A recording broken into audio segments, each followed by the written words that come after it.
Hello bachcho, let's discuss this question. Which one of the following characters represent inheritance of blood groups in humans? 1 dominance, 2 codominance, 3 multiple allele, 4 incomplete dominance या 5 polygenic inheritance. A option कहता है 2, 3 and 5, B option कहता है 1, 2 and 3, C option कहता है 2, 4 and 5 and D option कहता है 1, 3 and 5.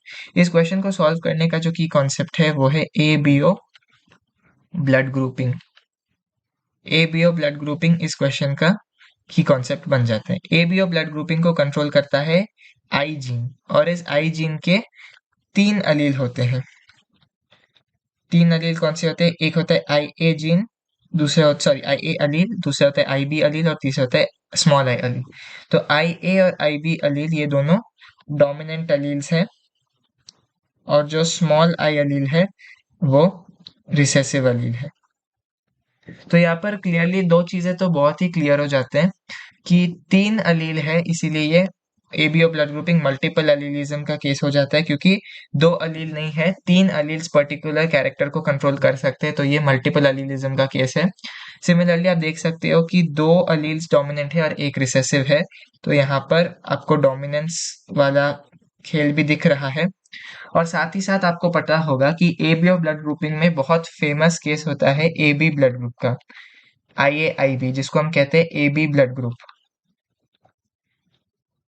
AB blood group, ये जो IA होता है वो A टाइप का शुगर बनाएगा, जो B है वो B टाइप का शुगर बनाएगा, और जो स्मॉल I है वो कोई भी शुगर नहीं बनाता, no sugar.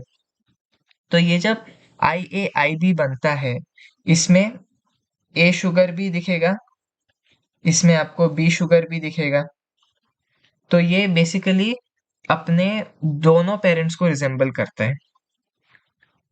AB blood group जो जिनका होता है वो दोनों पेरेंट्स को ही रिजेंबल करते हैं, क्योंकि उनमें भी आपको A sugar separately, B sugar separately या AB शुगर साथ में दिखता है. तो ये हो जाता है, हम कह सकते हैं कि प्रोजेनी रिजेंबल्स बोथ पेरेंट्स, क्योंकि A शुगर B शुगर दोनों है, तो progeny resembles both parents.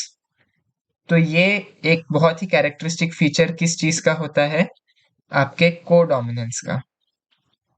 Codominance का बहुत ही कैरेक्टरिस्टिक फीचर होता है. तो हम क्लियरली देख सकते हैं कि एबीओ ब्लड ग्रुपिंग में हमको मल्टीपल एलिलिज्म दिखता है, डोमिनेंस दिखता है, कोडोमिनेंस दिखता है. ये 3 फीचर बहुत ही क्लियर है.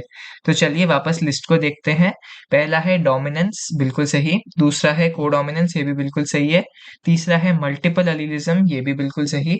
चौथा है इनकम्प्लीट डोमिनेंस, ये गलत है. इनकम्प्लीट डोमिनेंस में क्या होता है? F1 या फिर आप कह सकते हो progeny doesn't resemble any parent, एक भी पेरेंट को रिजेंबल नहीं करता, doesn't resemble any parent. But हमने देखा है कि आपको पता भी होगा कि एबीओ ब्लड ग्रुपिंग में जो प्रोजेनी है वो आइदर एक पेरेंट को रिजेंबल करेगा या फिर वो दोनों पेरेंट्स को रिजेंबल करेगा. लेकिन ऐसा केस नहीं होता जब F1 एक भी पेरेंट को रिजेंबल नहीं कर रहा है, तो ये गलत हो गया. पांचवा है पॉलीजेनिक इनहेरिटेंस, ये भी बिल्कुल गलत है, क्योंकि यहाँ पर कहीं पर भी नंबर ऑफ जीन्स फिक्स्ड होते हैं, तो इससे कोई भी फर्क नहीं पड़ता है. पॉलीजेनिक इनहेरिटेंस में नंबर ऑफ जीन्स डिपेंड करता है, नंबर ऑफ अलील्स कितने हैं, टाइप्स ऑफ अलील्स कौन से, ये सारी चीजें डिपेंड करता है. लेकिन एबीओ ब्लड ग्रुपिंग में नंबर ऑफ जीन्स या नंबर ऑफ अलील्स जो है वो फिक्स्ड है, तो उससे कोई भी फर्क नहीं पड़ता है ब्लड ग्रुप पर. तो पॉलीजेनिक इनहेरिटेंस भी बिल्कुल गलत है. पॉलीजेनिक इनहेरिटेंस के कुछ एग्जांपल्स होते हैं जैसे स्किन कलर, तो ये बिल्कुल गलत है. तो क्लियरली 1, 2, 3 ये तीनों कैरेक्टरिस्टिक दिखती है. तो ए ऑप्शन 2, 3, 5 गलत है, बी ऑप्शन 1, 2, 3 ये ठीक है, सी ऑप्शन 2, 4, 5 गलत है, डी ऑप्शन 1, 3 एंड 5 ये भी गलत है. So the correct option to this question is option B, 1, 2 and 3. Hope you have understood it well. All the best.